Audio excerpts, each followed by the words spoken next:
Welcome back to Plot Decoder, the only channel where we summarize action movies so hard you'll need physical therapy for emotional whiplash. Today we're dissecting without remorse, the story of what happens when you give a Navy SEAL PTSD, a dead wife, and zero reasons to play nice. Though we open in Syria, two soldiers are ambushed by human seaweed, a bunch of heavily armed men hiding in the water. One of them is John Kelly, a SEAL who handles bullets like they're minor inconveniences. His team is led by Greer, a no-nonsense commander with more than half the Pentagon. Enter Ritter from the CIA, a man who looks like he was born to deflect blame. He claims one of their agents is being held hostage. No backup, no details, just vibes. So the SEALs go full Metal Gear and break into a suspiciously armed safe house. Inside, John finds a dead guy with a Russian military tattoo.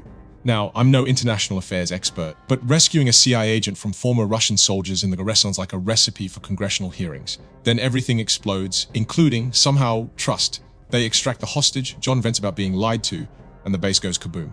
Fast forward 3 months, John's back in DC, playing husband of the year. His pregnant wife Pam is glowing, he's folding laundry, and you just know this domestic bliss is about to get absolutely slaughtered. Sure enough, one by one, his SEAL teammates are murdered in increasingly unsubtle ways. One gets flattened by a van, another is shot at a fake traffic stop. Then comes John's turn.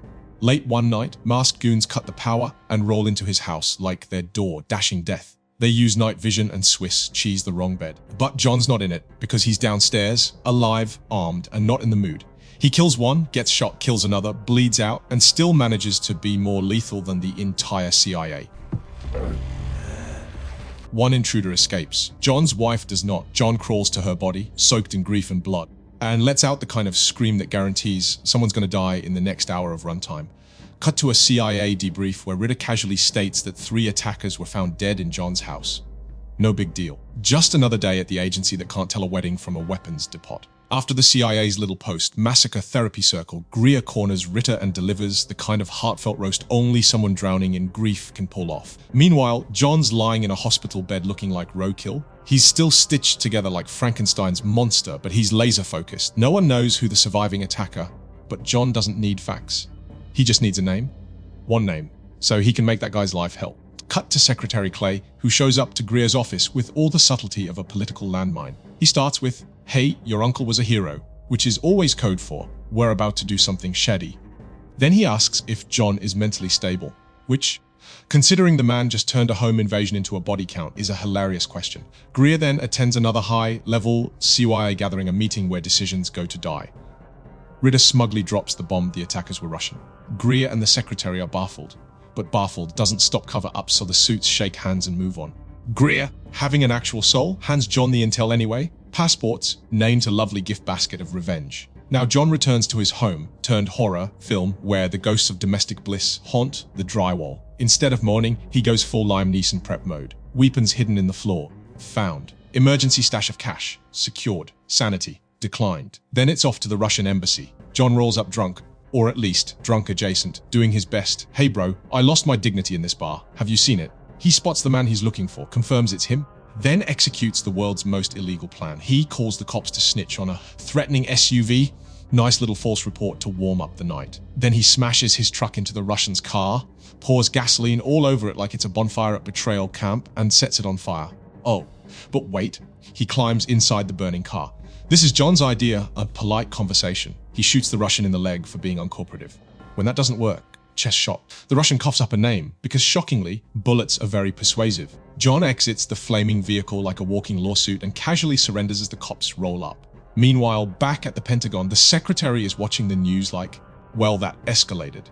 Ritter insists the CIA didn't leak a thing. Why? His tone suggests it was probably Greer, because if there's one thing this movie teaches us, it's that the best defense is blame. Greer, being the only adult in the room, visits John in prison. But this isn't a friendly check-in. She's pissed. She tells him he's destroyed everything they were trying to hold together. But John, he's fresh out of apologies. He reminds her that he blowed for this country, and when he needed help, they ghosted him harder than a Tinder date with no Wi-Fi. Now, it's his game, his rules, and he has a message for the secretary. But they'll need to spring him from prison first. Bargaining from a jail cell, bold move. Back in his cell, things go from bad to Russian real fast. John realizes the prison buffet includes mobsters who want him dead.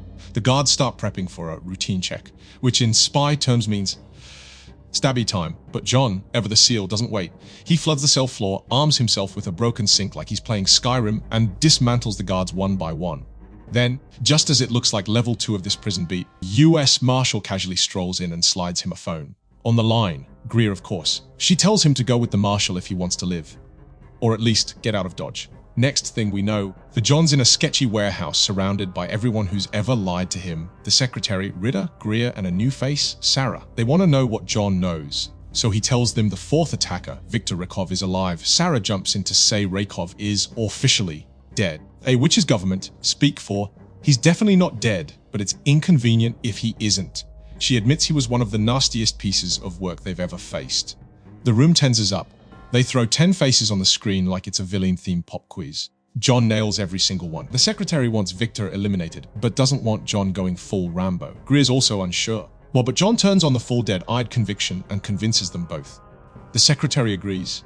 John can join the mission, but he's heading back to prison afterward. John's like, sure, buddy, with all the sincerity of a tax evasion apology. Now the mission. A subtle, the off-the-books invasion of Russia, no big deal. Just sneak in the world's largest nuclear country, kill a ghost, and make it back without starting World War Syria. Light work. On the flight there, John pokes Greer about why she didn't want him on the mission. She finally admits it. She thinks he's broken, haunted, grieving, not fit for duty. John, in peak vengeance mode, doesn't care. He's not there for closure, he's there for a bullet with Viktor's name on it. As they reach the drop zone in the frozen hellscape of the Barents Sea, things go sideways fast. Russian radar spots them. Their pilot is to dance out of trouble, but surprise, missiles. One hits. The plane is now a submarine. Everyone preps for emergency ditching. Water floods in like the Titanic's ugly cousin. The team escapes, but John turns around. He's not leaving without the gear. So while everyone else swims for survival, John dives back into the sinking aircraft, finds an air pocket, and calmly grabs the equipment. Because why not add drowning to the list of trauma? Using the gear to float, John surfaces to find his squad waiting like loyal dogs. They pile into a small boat and make their way to Murmansk shore, where they find a hideout for the night. Next morning, John, ever the suspicious mess, voices his gut feeling the plane crash wasn't an accident. Ritter's playing his usual. I know something you don't game. The squad crashes a warehouse deal, catching Ritter mid. Money handoff with some Russians. John's patience snaps. He puts a gun to Ritter's head, ready to pull the trigger. The Ritter claims he's paying these guys to track down Viktor. The Russian back him up, but John's not buying it. The gun stays holstered, but trust. Gone. The mission rolls on. In a van cruising Russian streets, John spots Viktor, finger twitching on the trigger. But he holds back. Shooting now would blow the whole operation. That night, they sneak into Viktor's apartment building. John kicks the team out and charges ahead solo. Revenge mode activated. From the shadows, Viktor calls out. Surprise, he's CIA too. Confusion ensues as Viktor, wired with explosives, says he wants to talk, not fight. His team catches up, and the big reveal hits. Viktor's moves serve a bigger American plan. Boom, Viktor detonates the explosives. No one's hurt. Before anyone can breathe, sniper fire rains down. It's a setup. Men fall one by one. John spots the sniper's nest, covers his squad, but then a second seeper appears, turning the firefight into a nightmare. Cornered between buildings, the squad scrambles for cover. Police arrive, only to get mowed down. It hits John hard, this whole mission. Dead Russians, Russian trip, the ambush. It's all chess pieces in a deadly game to frame them for a bombing and trigger war. From day one, they've been pawns in someone else's war plan. It's time to run, but those snipers aren't letting up, pinning them down like predators. Desperate, team smashes through a wall while Greer locks eyes with one and drags him into a brutal, no-holds-barred fight. Meanwhile, John scales the outside of the building, moving fast and silent. Greer gets the upper hand, takes the sniper out cold just as John slips back inside.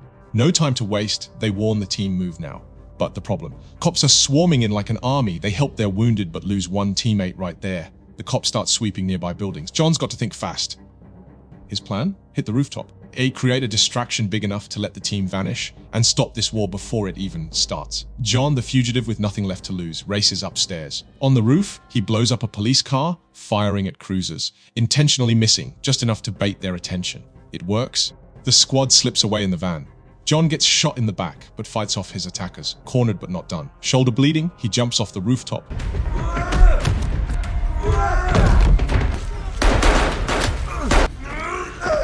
More enemies close in, so John throws down smoke bombs, turning the chaos into his cover. He fights down the stairs, wipes several foes, grabs his gear bag, and fires back with lethal precision. For the finale, John tosses his bag, triggering a massive explosion that takes out the last of the bad guys. Covered in smoke, he disguises himself and slips away, straight into an ambulance. Worn out, wounded, he drops his mask and catches his breath. Then it's back to Greer. When they reunite, Greer's stunned he's still breathing.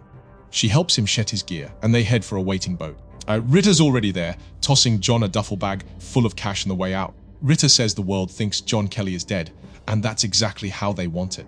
Only now can John hunt the real puppet masters behind this whole mess. Cut to the Secretary of Defense. They're watching news of US-Russia tensions rise. He steps away only to find John waiting, alive and uninvited. John calmly lays it out. The mission was a CIA setup to spark a war, and now the game changes. When John calls out the secretary on Victor triggering the bomb, the secretary's face tells a different story. He already knew, even though the official report left it out. John sees the truth staring him down, and without hesitation, he knocks the secretary out cold and hauls him into a car. On the road, John gives the secretary one last shot to explain why his wife, daughter, and team were sacrificed. The secretary stammers, then John turns the pressure up, threatening his family until the secretary breaks. He admits he never met Victor, but launches into a twisted Cold War nostalgia spiel. How America was stronger, more united when there was a clear enemy to hate. People need a villain to focus their anger on, he says. John's not buying it. He demands an apology for Pam. Then, without warning, John drives the car off a pier and into the cold water. As the car sinks, John yells Pam's name into the darkness. The secretary goes still as they hit the bottom, but John, used to this hell, sits quietly, memories flooding him, missing his wife more than ever. In his mind's eye, he sees himself buried next to her, honored by a nation fooled into believing John Kelly was dead. At the funeral, Greer approaches a van. Inside, John is laughing, alive and well. Turns out Greer saved him from drowning. John recorded the whole confession. Ritter later plays that recording for the CI's top brass. John says goodbye to Greer. Ritter has lined up a new identity in sport for him. With his new life ready, John slips into the shadows. A year later, post-credits, Ritter is now CI director. John approaches with a plan and build a new team of elite operatives. US and NATO, with full intern support. He's ready to pitch it to the president. Ritter smiles. Good to have you back, teasing a new chapter for John Kelly. And hey, if you got chills or love the twists, smash that like button. It really helps this channel grow and brings you more content like this. Don't forget to hit subscribe and ring that bell so you never miss a breakdown of the most intense, jaw-dropping plots out there. Trust me, you want to be here when the next big story drops.